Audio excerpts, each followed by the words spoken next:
हरदेव जोशी राजकीय कन्या महाविद्यालय आप सभी को शुभकामना देते हुए सभी उपस्थित महानुभावों को और छात्राओं को यह आह्वान करना चाहता है कि एकता कलाल ने एक लाइन पढ़ी, अंग्रेजी का कुछ इस तरह कहर हो गया, बहुत ही मुश्किल हिंदी का सफर हो गया। अंग्रेजी का कुछ इस तरह कहर हो गया, बहुत ही मुश्किल हिंदी का सफर हो गया। क्यों? उस देश में जहां महात्मा गांधी ने कहा कि हिंदी ही इस देश की आवाज है, उन महात्मा गांधी के नाम पर Mahatma Gandhi English medium school खोले जा रहे हैं। Mahatma Gandhi English medium school. और जो हिंदी के विद्यार्थी हैं अपने ही देश में, वो हिंदी चरम विरोध को छेड़ रहे। दक्षिण भारत का नारा है English ever, Hindi never. English का तो हम किसी भी रूप में स्वागत करते हैं, लेकिन हिंदी का कभी नहीं। क्यों? ऐसा क्या हो गया? हिंदी का ऐसा विरोध क्यों? इसको मैं आपको समझाना चाहता हूं ताकि अगली पीढ़ियां इस विवाद की जड़ तक पहुंच सके। ध्यान से सुनना सारी बातें। अपनी कविता की 2 लाइनों के साथ शुरू करूं। चाहे जो भी भाषा बोलूं, दिल धड़कता है हिंदी। चाहे जो भी भाषा बोलूं, दिल धड़कता है हिंदी में। प्रियतम तेरे रूप का राज छिपा हुआ है इस बिंदी में। हाय हाय तेरी बिंदिया रे सजन की मेरी बिंदिया, ले लेगी तेरी निंदिया ले। हिंदी की बिंदी ने सबका दिल मोह लिया। उस मोहने का कारण मैं आपको बताऊं। जब भारत में सबसे बड़ा अंधकार युग आया था, विदेशी आक्रमण का युग, उस समय भारत के संतों ने गुफाओं में जाकर, एकांत पहाड़ों पर जाकर हिंदी में अपनी सारी अभिव्यक्तियां दी हैं। सारी अभिव्यक्तियां हिंदी में। जब मीरा कहती है मेरो तो गिरधर गोपाल, दूसरो न कोई। जब सूरदास बोलते हैं मोरे मन अनक कहां सुख पायो, जैसे उड़ी जहाज को पंछी फिरी जहाज पर आए। जब कबीर बोलते हैं कबीरा कुत्ता राम का, अपने को कुत्ता बोलते हैं। कबीरा कुत्ता राम का। जित खींचे तित जाऊं, जहां वो खींचे वहीं जाऊं। जित खींचे तित जाऊं। गले राम की जेवरी, गले में राम की जेवरी। कबीरा कुत्ता राम का, मोतिया मेरा नाम मोतिया है। गले राम की जेवरी, चित खींचे तित जाऊं। अब देखो सचदेवा सर ने जो कहा, मत कहो खुदा से कि मुश्किलें बड़ी हैं, मुश्किलों से कह दो मेरा खुदा बड़ा है। मेरा खुदा बड़ा है। कब ये खुदा बड़ा हो जाता है मुश्किलों से? जब आपको परमात्मा ने, किसी बड़ी शक्ति में ऐसी आस्था होती है कि हे भगवान तू जो करेगा वो सब अच्छा ही करेगा। हिंदी संतों की वाणी है। संस्कृत को मां कहा जाता है। संस्कृत के महर्षियों ने हजारों बरस पहले जिस साधना को किया था और साधना का चरम निष्कर्ष क्या था, ईशावा अस्यमिदं सर्वम, जो कुछ है ईश्वर है, सब कुछ ईश्वर है।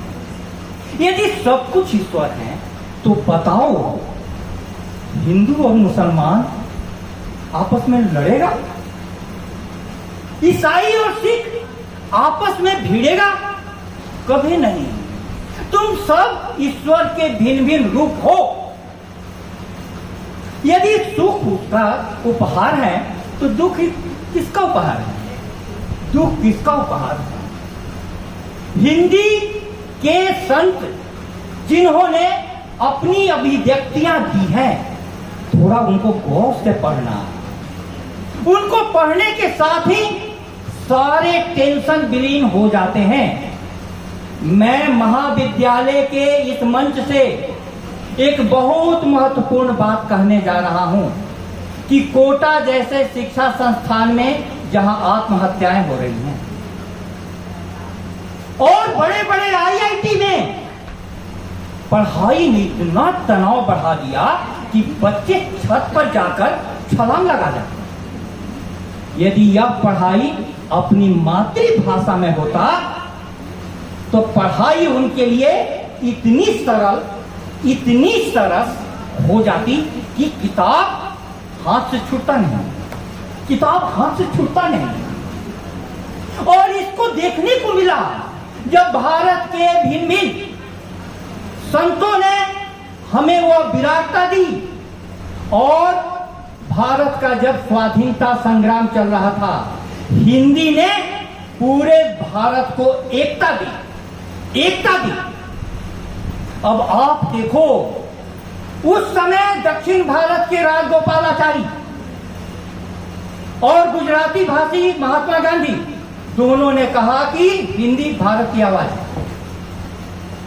और हिंदी को राजभाषा और राष्ट्रभाषा बनाने का प्रस्ताव मराठा महाराष्ट्र प्रदेश से और बांग्ला प्रदेश से आया उस समय। लेकिन गांधी जी से एक भूल हो गई, गांधी जी से एक भूल हो गई। और महात्मा गांधी के बारे में मैं बोलूं कि भूल हो गई, बहुत बड़ी हिम्मत चाहिए। ओशो, आपने नाम नहीं सुना होगा, आज सुन लो।